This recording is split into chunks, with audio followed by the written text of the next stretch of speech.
We can't control crazy idiots and terrorism. We were just learning about that, and we were just like aghast at this. Something like this could happen. And then, my friend Omar, Ilhan Omar, whatever her first name is saying that she's not even thinking it was such a bad thing, and criticizing everybody. I'm glad you came around to that. I would like you to give me a synopsis. Outrage about give me her. a little. I really am. Give me 30 seconds on the following question with that. I saw that like you did, and I said, I almost tweeted back at her. She's a Twitterer, whatever. And I almost tweeted, but I said, something, I'm not going to give her the attention. She's getting plenty. I just want to ignore it. But here's what I don't get. I want you to help me understand this as your professional opinion. She knows that causes pain. And she does it anyway. A young person like her, she sees herself as a victim because of her background, but yet she is cold and insensitive to the point where that son of the person killed at 9/11 had to call her out. And said, by the way, there's no uncertainty about what happened here. Islamic terrorists murdered my family member. Let's be clear. And she deliberately treaded on exactly that. What does that say to you as a professional of mental health? What's going on? She doesn't not know that it's hurtful. So what could be going on with her when she comes at that idea and questions the sacredness of the people who perished on behalf of her own, ethnic, regional, Middle Eastern politics, right? It's her politics that she's really grinding. The reality is that she, we tried to keep people like her out. And she was elected as a representative. It's really very bizarre that she hasn't been fired by now, because, as you know, if we would talk about her ethnic group, there'd be rioting in the street. So why is it that when she talks about the Benjamins, and by the way, she should get a brain, so maybe she could have some Benjamins too. That's what's missing in her life. That she really is getting away with it because, and I hate to say this, I don't hate to say this, I voted for Trump and I'm going to again. Hopefully he wins. But, the Democrats are going to lose a lot of votes because of her. And Nancy Pelosi was smiling when she was talking about anti-Semitic remarks in Israel, and she's getting away with all that. So the very thing that our country is based on, this 9/11 for freedom and liberty, and to celebrate being in such a country, she goes ahead and she diminishes the worth of this country by giving these speeches and getting away with it. So the very thing that 9/11 represents, she is against. We have to remember that. We have to remember who we're voting for and what future lies ahead. Well, you do have. If we get people like that, I am with you. Right. I agree with you. Words can kill. Yeah, I mean, Hitler killed 6 million people because of his propaganda. Right. And so we have to be careful. Right. But she's going to go ahead. When people are jealous of other people, instead of copying what they're doing so they can be the same, they want to take it away from them. Well, and so here's a person who's not evolved. We're talking about evolution and being nice. She's lacking a lot, and we have to get her out because we're not going to, but she's going to have a lot of followers, and her words are extremely dangerous. So we talk about terrorism and 9/11. She's promoting this to come again, let me tell you. I'm warning anybody. Listen, you got it. Where she the other one too, Tlaib, where they come from, where their homeland there, as much as they say we're Americans, they are. We got to get that too, right? I mean, a woman's an American citizen. There's nothing we're going to do about that now.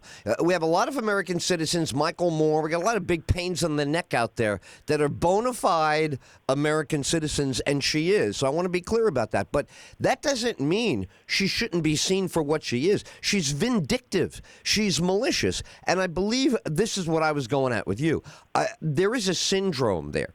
When you feel like you're the victim all the time, it blinds you to other people's legitimate threats or problems, whatever you want to call them. You can't. You lose your empathy because you're filled with your outrage about yourself. There's a narcissism, but it's a collective narcissism. They go, well, we're Palestinians, or we're we're Somalians. Like they group, and then they same, and then they antagonize, and it extracts the human empathy. And that's what I saw with 9/11. She's tone deaf. She doesn't even hear the pain of people who are innocent victims, who the attackers agreed with her.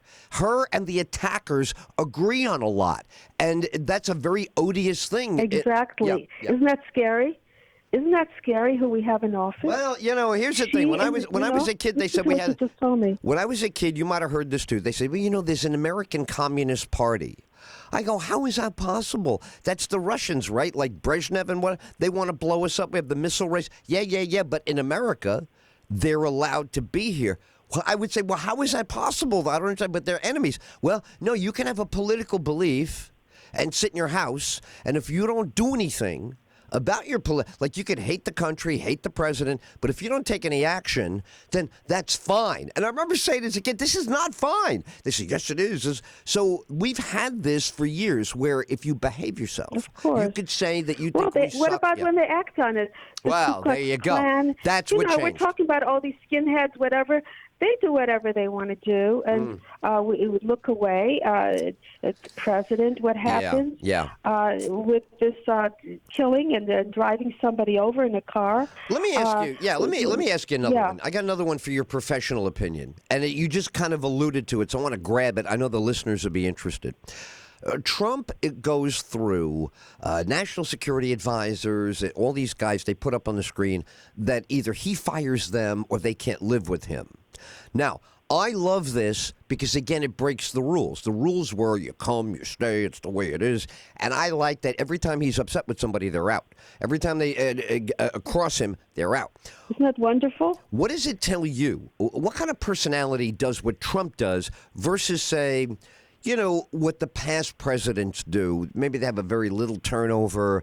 This guy's unafraid of turnover. What does that say to you about his personality and his task, his commitment, like to getting the job done? He has worked harder than any president. He has made more differences than his term in office than any presidents have. He's heavy-handed. He's not politically correct the way he behaves. I feel personally he would do well with listening to his aides, people working with him, how to represent himself. That's important. But the messages that he has are his, and that's very vital to be able to use that type of knowledge that he does have. So what was the question again? I'm going on and on. The fact that he racks up so many personnel changes, they're trying to make this a negative on him. I don't think it necessarily is. I'm saying, what kind of personality is it?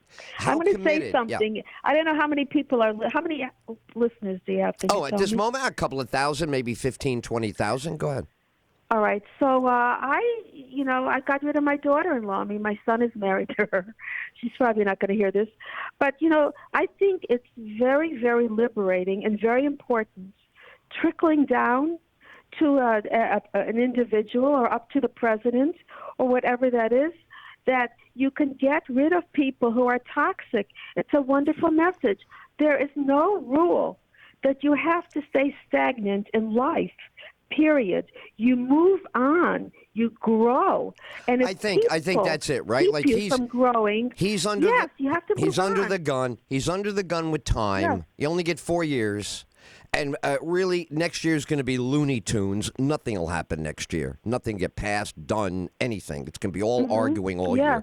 So I think that's it. Also, like his whole life, he's just impatient. You have to, if you're going to build a building and really get the thing to be a luxury, his first shot was like in the 70s. He wanted to take some old building and flip it around. And if that's what you want to do, you have to be pushy and annoying. It will never happen. People do not move quickly, and he does. And that's seen as all negative right now, and I think it's a fiction. I think it's doing very well for the people. Now, they keep saying, oh, he's got no support now. Now his support's down. He's only got 38. I really think they're making the same mistake as 4 years ago. This guy is so much more popular than they will admit. A lot of people vote for him that don't say, I have a patient. You can't say it. A couple of weeks ago, he walked out on me. Right. I told him. He said to me, I thought you were so smart, but you're so stupid. All of a sudden, you're an idiot now. And he got up and he walked out. There you go. He came back the week later. Right. But, had to make a statement. Somebody. Yeah, he had to make an overreactive statement about how horrible that is you could possibly be with the devil. Yeah. Yes, but in reality, you're right. We need somebody who's going to be proactive. Angry boss. Is going to move on in our country. Angry bosses move the warehouse the fastest. Nobody has a good time at the warehouse. Very. Narcissistic are the best presidents. And you know why? He's one of the best. I agree. You know why? Because even the founders, they did design it that one person has a lot of responsibility.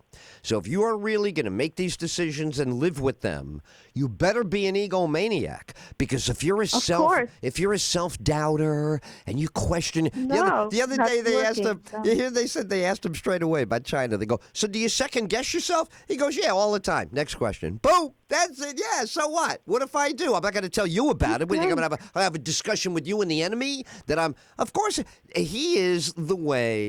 They don't like it, and that's what's working beautifully. The contrast. He is so the nice. way everybody wants to be, but doesn't have the nerve to be, to speak out and to be ridiculed. And he's saying, I don't care what you think of me, I'm the one. And, what's interesting is we all want a leader. Right. Most people are not leaders. Most people would rather follow. Correct. But the big but is, then they criticize the leader. Right. That they would rather do. That's the thing. So, everybody loves that. That's been going on. It's been going on since I was a kid. When I was a kid in the Bronx, about a block and a half away, you're going to love this image, we had a chicken slaughterhouse. Right on the main street, on the main drag, double yellow line, 35-mile-an-hour traffic. So the big truck would pull up with all the live chickens in boxes. Wow. Yeah, and they go in there and they start screaming. And then at lunchtime, there was no noise. They chopped everyone's head off, and they would come out for a cigarette, and they would have the apron on, white apron, full of blood. All different tones of red. Dark red, burgundy red, dried red, fresh, orangey red. I'm not eating chicken tonight. That's right. Now, they would say... That's it. That's over. But here's the thing, right? They were good at their job. These guys are very good. They were reliable. They got their job done. But every day, their boss was hounding them.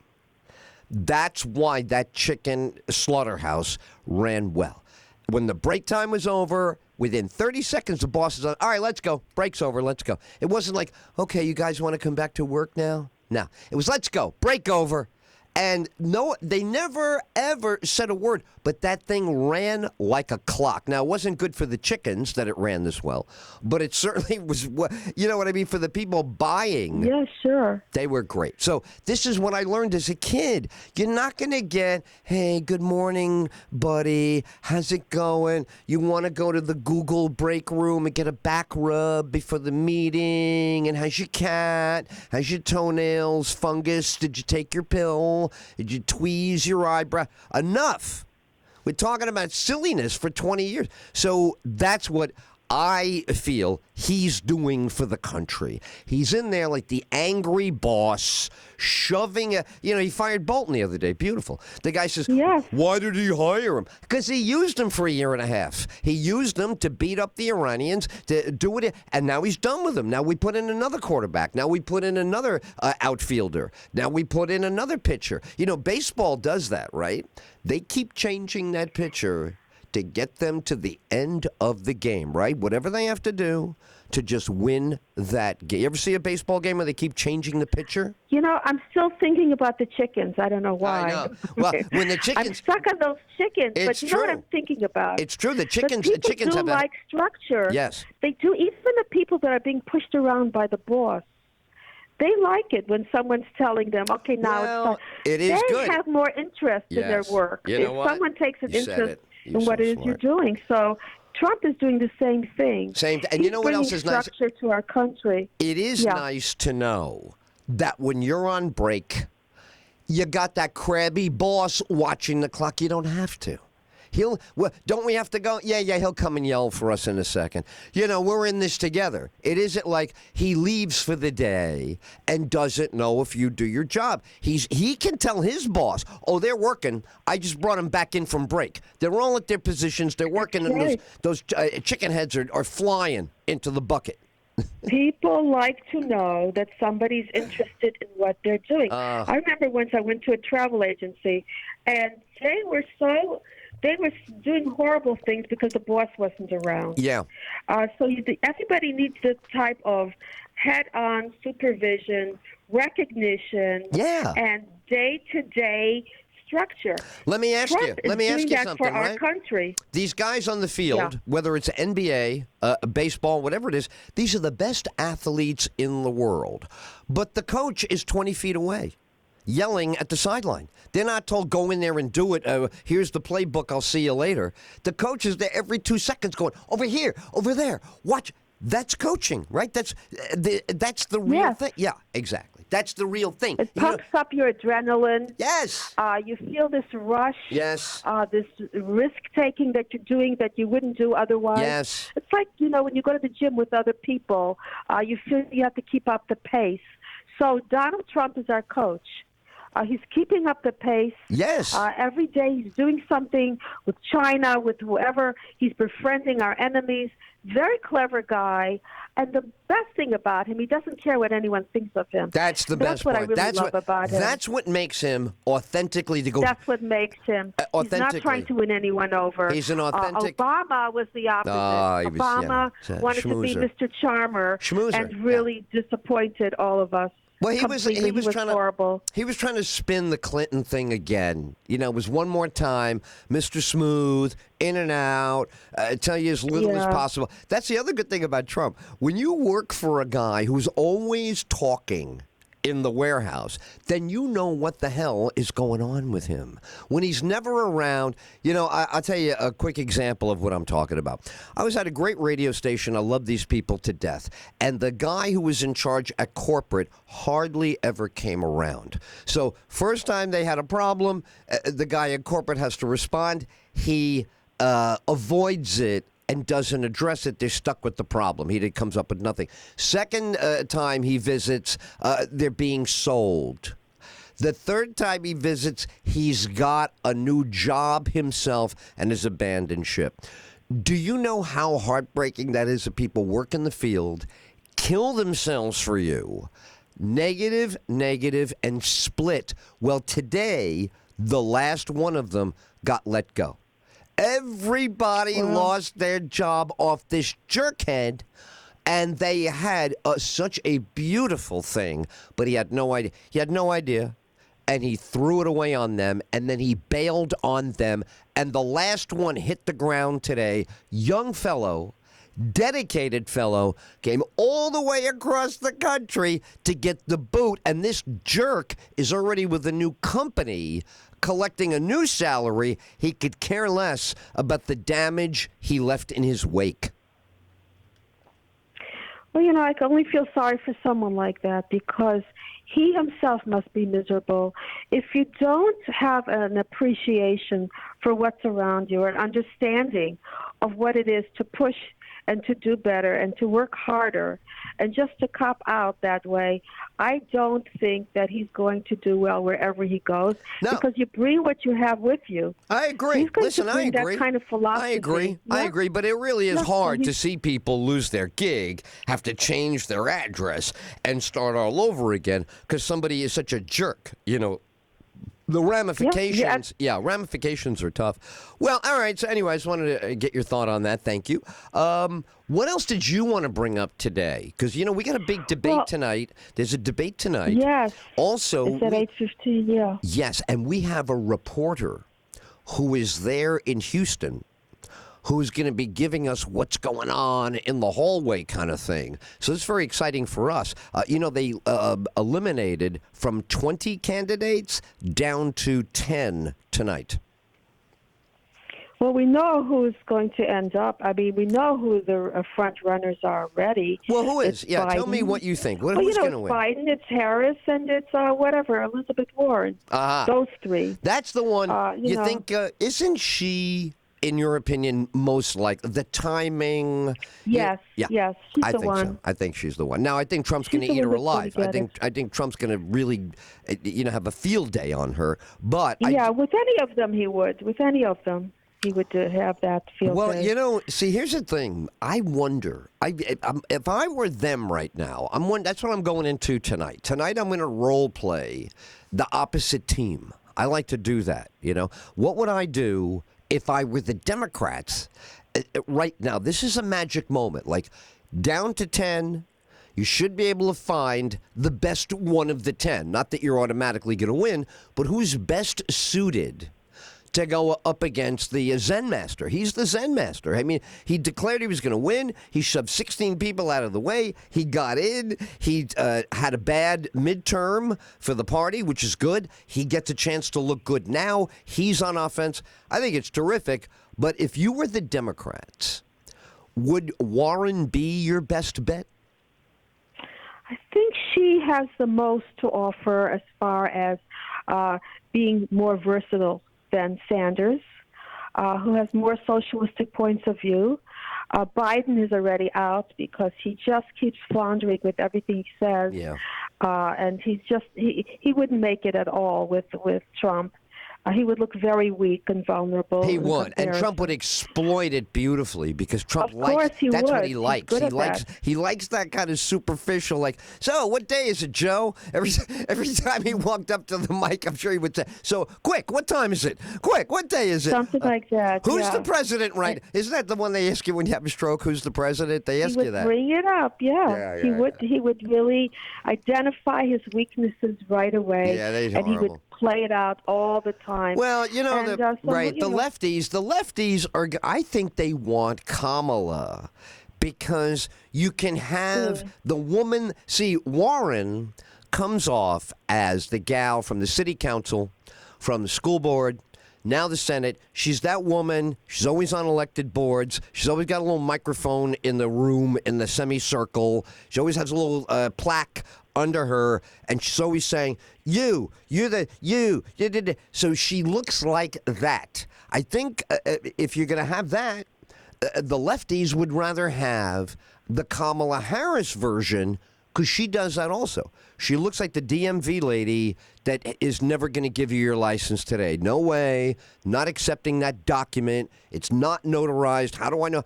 That stern enforcer. And I think the lefties love this. That's what they want. They want a woman to smash all the white men down righteously and justful. You know what I mean? They want the justice. They want So who's a better smasher of white guys? I think Kamala Harris. Warren. Well, I don't think so. I'll tell you, I don't like any of them, but to be quite frank with you.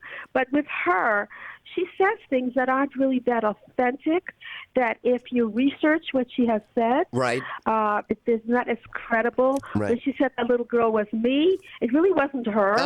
She came from a very Can I say that? Can I say, I love you, right? You know how much I love you. Let's forget these women for a second. Know, but just talk about you and me. Just pretend it's you and me. We're about 3 inches apart on a cruise ship on the balcony.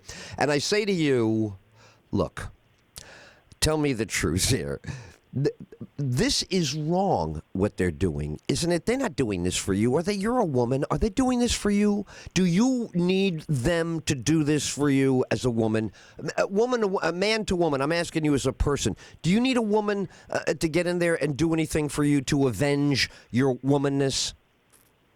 Not really, because I don't even like what they represent as women, to be quite frank with you. Thank you. They're not even your kind of woman. They're not even your kind of. No. They're not. I'll say this. They're not half. They are not half the woman you are. You are a real woman. They are playing these narrow marketing pitches and roles to try and get donations now and votes later. I think it's a misguided and inauthentic. Well, Camilla Harris, she's lost that oomph because she uses it so much that there's nothing about it. There's nothing behind it. It's very studied, which she has very much into the structure of her type of debate.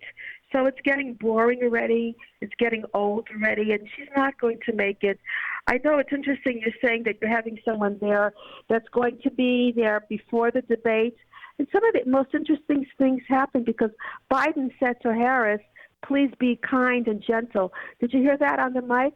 That it was played out? I did, and it's interesting, right? I mean, see, this, I hate to say it, but you got to give the devil his due. He does know how the Democrats are sounding to the rest of the country. Yes. That's the one thing he does have a good antenna for. He knows that they sound like a bickering policy group. They don't sound like leaders of the free world that are going to take the presidency from an incumbent. They don't sound like that. No. Well, they're not strong as the president is. They're not forceful. No. They're not saying, I will take care of you and you will be fine. What they are saying is, we're going to give you our ideas and hopefully they will work. We can't trust what they're saying because it hasn't worked in the past. I'll tell you the other one that the kids. Promises, yes. Yeah, no, to make your point, though, I'm going to give you an example. You notice Beto O'Rourke likes to cuss now on these major TV shows. He goes on a Sunday show. Getting very, yes. Well, he thinks that, I think in his crowd, in that little coffee house scenario, I think he thinks that's tough. I think that's his way of showing I'm tough, but that's when someone's illiterate, when you can't put your feelings into words, and you have to use that. I mean, sometimes it's the right thing to do, but if you use it in place of being articulate and defining what's on your mind, you're going to lose the crowd after a while. You're just going to look like an angry, frustrated person, period. That's it. That's and exactly what it looks someone like. Right. like that to represent us? Exactly. That's a victim. That's more of a victimization kind of stance rather than someone saying, I have the answers, and this time they're different than before. We don't have any different answers from these people. They're giving us the same stuff we've always had that has always not worked. So there's nothing here that we have to look forward to, that we can be excited about. They're following history. They're following the books the way every other president does, and they're doing what everyone else has done, which is really to our detriment. We need to be able to befriend, believe it or not, our dictators, to get along with them, not to have them that's as the thing, enemies. right? In other words, everything they pick on him for, I get what it is. They find an angle that's negative, but you're pointing out what's correct. His real job is to keep all of the balls in the air, to keep the whole damn world. Look, NATO has taken advantage. Everybody knows that the United States, after winning World War II, has been relied upon as the major guarantor of the safety of the rest. And we did all of that with the Soviets at our own expense. Europe didn't pay us to do what Reagan did, and they didn't even always support us with Reagan, but we saved everybody's bacon. Now Putin violated that treaty, and Trump is right to say, look, then we're going to violate it also. But the idea is the heavy lifting is always done without the support of Europe, without the support of Democrats, but they always want the payoff. When the economy is good, now that the economy is good, this is what we should do. What do you mean this is what we should do? You didn't even think it would be good. So it's very interesting that you could be the naysayer as a European country, as a liberal Democrat in America. You're always a naysayer, but boy, it's great to be wrong if you're you guys, because when we're right, you get a ton of money, you get your freedom, we stand up against these bad guys. It's very interesting how you could be a dissenter and you could collect on all the benefits of the opposition. Only in America. Only in America, Dr. Frieda. We hide behind what we have as an image Yes. rather than who we are as we have someone who's That's how I authentic. feel. That's how and I that's feel. the president that we have today. Exactly. Forget the image already. I'm less afraid of North Korea than I've ever been before. Right. I didn't feel good about it when Obama was paying them off. That didn't last. You know, you give, people feel more entitled. We've gone way too global in the way we conduct ourselves and our relationships. It's, you know, I'll help you with this, I'll help you with that. Oh, absolutely. And now it's insane. It we is. can talk about this forever. And you know, I feel you said it. You know, all this deceit, all of this. You know, what is? Yes. Yeah, I feel that way sometimes myself. I'm like, you know, who is the real Ed Tyll? You know what? You know, I know who you are. Are you sure? Because it's Ed. Yes, it's of Ed. course. It's EdTy. You are someone who's not afraid of an opinion. No. You are someone who can be flexible with your mind.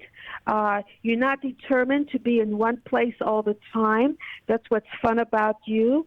And you see the world in such a way that you can change the opinions of other people because you make a lot of sense. And that's a wonderful place to be in. That's a very powerful place to be in. And you have to continue giving the right messages because this president, more than anyone else, has received the wrong message as far as the media is concerned, Right. the public is concerned, and you're changing it around and giving the right message. So that's really a big deal. I love that. Really I think that is the best role for this job, and I did think that Yes. all the way back in the 70s. I really felt this way, and I realized, you know, in a way I was almost too right because there are a bazillion talk show hosts now. There were a handful of them years ago. But Yes. we're still better for it because we've added more people practicing this art of questioning, of listening, of examining. You know what I love? You could tell. I like distending an idea. I like to take an idea, make it very elastic, and distend it, and see when you juxtapose and you change the up to down, what might occur to you. I love when things occur to us, and you really help us with that. You're great at that. I think we've always gotten along on the air, but I think now You're we're really funny because I wasn't even going the topics I was going to talk about next time, the two topics. But you know what's important about Trump is he's making America safe again. That's what he's really doing. He's bringing back our original concept of what we're supposed to be. We're not supposed to be healing the rest of the world and forgetting about ourselves. Right. They say take care of yourself first, and that's where we need to continue. We feel safer. He's helping us with our employment, with our infrastructure, in every single way, and your voice is going to go far because of that. You know, we hit another record. That. We hit another record yesterday. We have the lowest poverty rate on record ever. Happened on the news. Amazing. Caught it yesterday. So they've all now. You know, I want to be fair. It's not at all that he single-handedly did this. What he did right was he understood how it could happen, and so did Reagan, and so did JFK. This really isn't some mystical Odessa file in the middle of under a pyramid somewhere from ancient. This is really common sense. But JFK had it, Reagan had it. He's got it, and it's kind of what you said before. It's not just having the right idea; it's who you are delivering that. He's very combative. I mean, he's very coarse. But what are you going to do? It is what it is. We're digging a ditch over here. We're trying to put a tunnel through a mountain to get the train to the other side. We're going to please, Mr. Mountain. Could you move out of my way? Is not going to go. He's dealing with Al Qaeda, Afghanistan. He's got Afghanistan, Iran, China, and Russia. And then grousing Europe, a crazy South America. I mean, his desk is really full, but he's that boss, and I'm with you all the way. Oh, I can't thank you enough. What are you doing for the rest? My pleasure. Yeah. Go ahead. What are you doing for the rest of the day when you finish with us? What are you going to have, a nice little cup of tea, or what are you going to do? Well, no, I have another radio show that I'm going to be talking about What am I talking about? I forgot already. It's about. Well, that's all right. You'll be great. Whatever Something it's about guns. Something yeah, you'll about be guns. great. I have You'll it be down here terrific. Believe me, somewhere. they're lucky to Who have knows you. They're what it lucky. is? They're lucky to have you. I don't know. You're the best. What can I tell you? You are the best. All right. I have to look for my other notes. I don't Well, know I what can't it is. wait. I can't wait till the next time we get together. Today was so Next nice time of you. it's going to be my notes. I'll cover my notes. You got Next it. time. You got We'll it. do Wednesday at 1:30. It's going to Have be a wonderful time. Thank you, You're the Dr. best, Frida. Ed. Go to drfrida.com. In a place they call the Bronx. Learned on the corner, Baptist School of Hard Knocks. Found out his rap could be. All right, so we got Rob in Orlando, who's actually in Houston for the big debate. This is what we do. We have fun. It's fun. Ed Till is nuts. It's EdTyll. Ed Till fired his gardener. What? Now that you tuned him in, you know what I mean. People call him up, discussing everything. Yeah, we got a new gardener coming around at 6 o'clock. Very excited about the new gardener. He's gonna speak his mind. The other guy, he left town. I don't know what he... Took his weed whacker and he's gone. I don't know. The new guy. We'll meet the new guy. It's EdTyll. All right, Rob in Orlando. Rob in Orlando is not in Orlando right now. Rob in Orlando is in Houston. I think this is hilarious. Come on, everybody. By the way, it's 3 o'clock on the East Coast. So, yeah, it's hilarious. Tomorrow we got a big show. Tomorrow's a big show. Big show tomorrow. First time we're doing this. Tomorrow we will dedicate our broadcast to a historical era in our youth. How's this sweatshirt looking? Does it look good? Yeah, there it is. Got it right on the camera. Had to move things around to get that camera shot, huh? Looks good, yeah. You see that? All right, good. So, tomorrow, first time we've done this, I don't know, we probably did it back in the 90s or whatever, but we certainly haven't done it in 20 years or so. We're going to dedicate an entire show to an era of entertainment in our earlier lives. If anybody listening to me was alive during the 1970s, you are going to flip out tomorrow. If you are not only from that era, but you're from the East Coast, if you're from the New York area, you are really going to lose your mind with tomorrow's show. And there are so many great things about this era. Let me Christmas tree it for you, and then you tell me which things you like that I'm mentioning about the 70s. Do you remember the crazy clothes? Yes. Do you remember the crazy hair? Yes. The phone is ringing.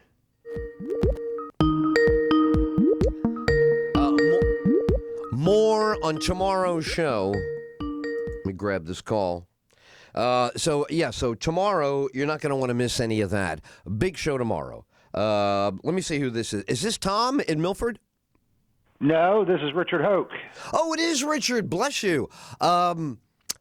Richard, there's so much going on today. I want to shift gears immediately with you. First of all, thanks for your last visit where we talked extensively about local media and local radio.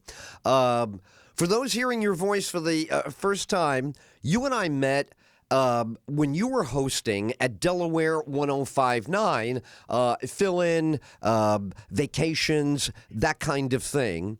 You have a background in talk radio before we met in Jersey and also in Maryland. Were you also on in the Delmarva area besides 1059?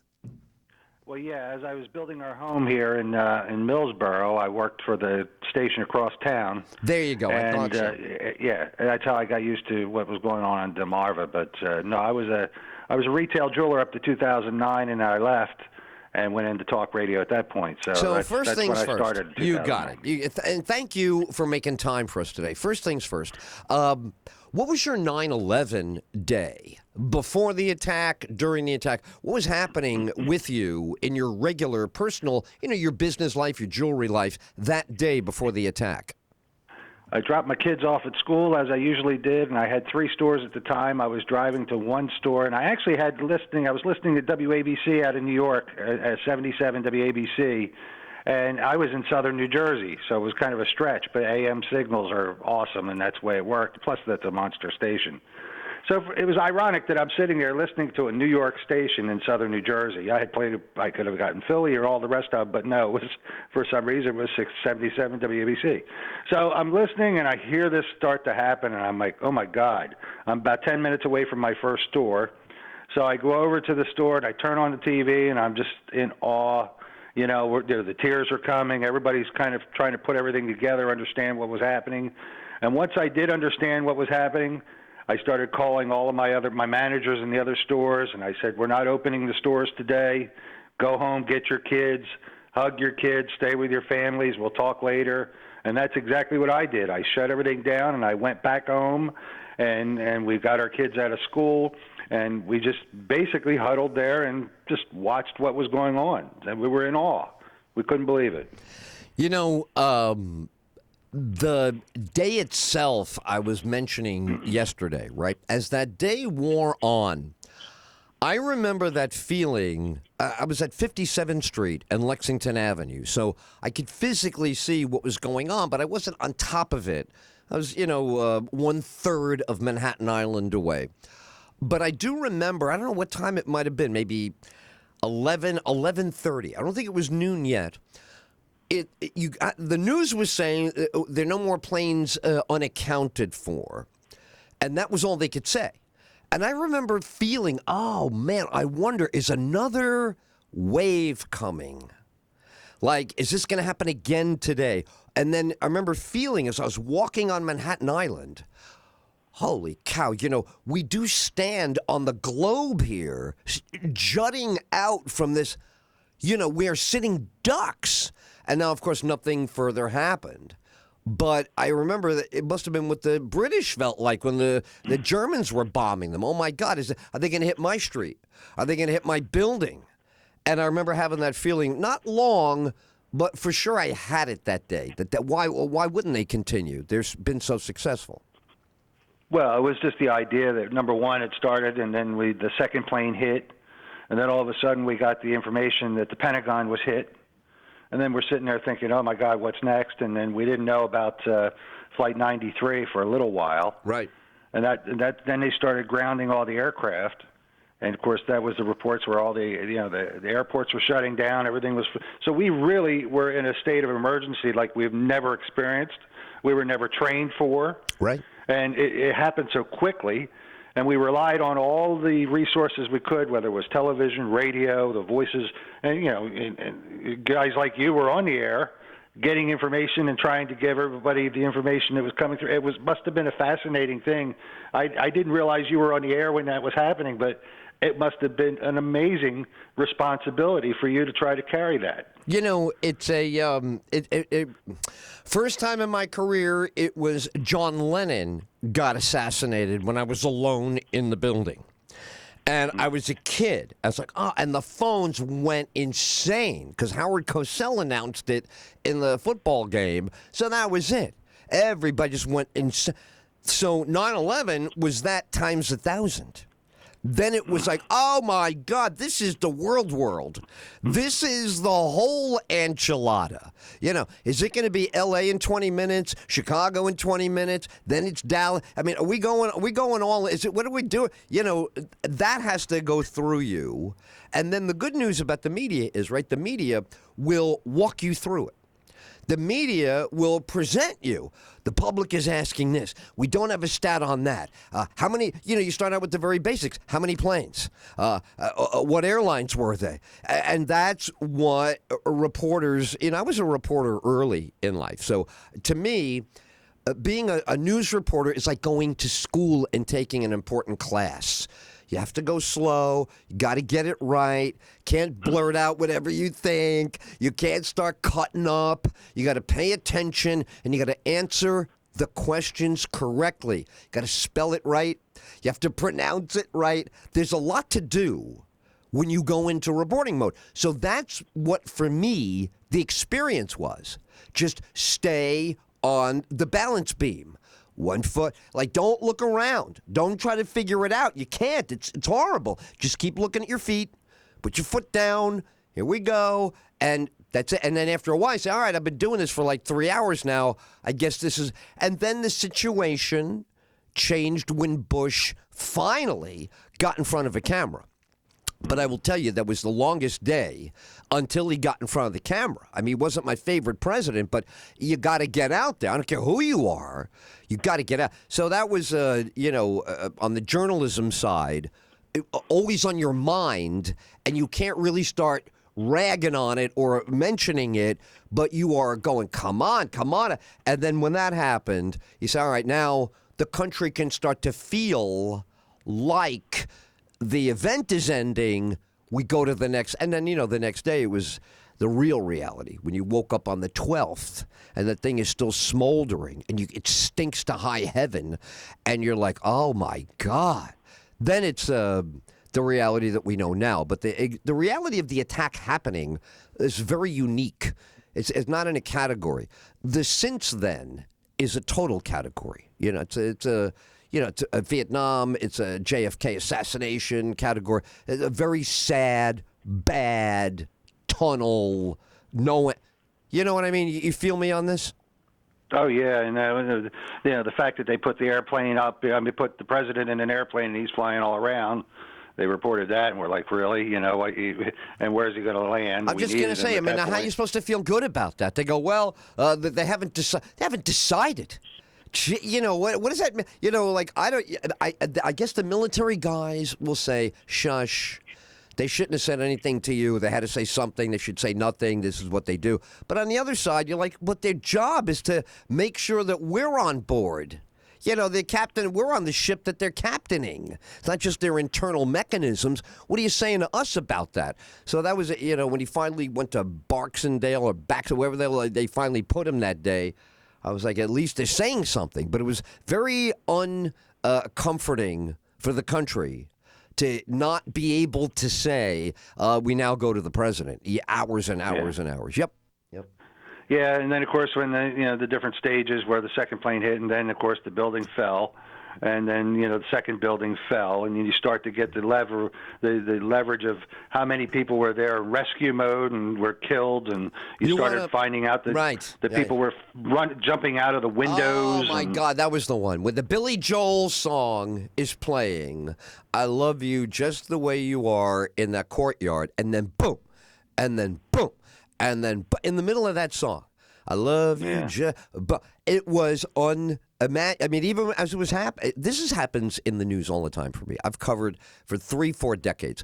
It's always a non-personal, clinical first moment. You hear that body, all of a sudden you go, oh my God, human body, where did it hit? I got it, way up top. That's where your mind goes. You don't go, like if I was a citizen walking down the street and Channel 7 was covering this and a body fell, I go, oh, what was that? What the heck? That's what I would do as a citizen. My girlfriend, my mom, and my family. But when you're there and something happens, you are kind of like, it's not robotic, but you just, okay, wow, that's 80 stories, that's 100 stories, that's a body. You just get very clinical. I don't know, but I had that crazy experience that day over. I'll tell you two things fast. We have a guy who's doing our T-shirts, right? Now, as a matter of fact, I texted you. What's your size? I want to send you one. The guy doing our T-shirts, you ready? He was changing the neon in the Marriott sign 30 stories above when the first plane hit. He saw the plane hit from on top of the 30-story Marriott roof where they were doing a hangover to come down and change a piece of neon. Is that a hell of a place to be? And he's got the video. He's got the video. The plane going in, shot by him from it. I mean, it's a true story, crazy story. And the other one, real fast. every documentary shows you, like, they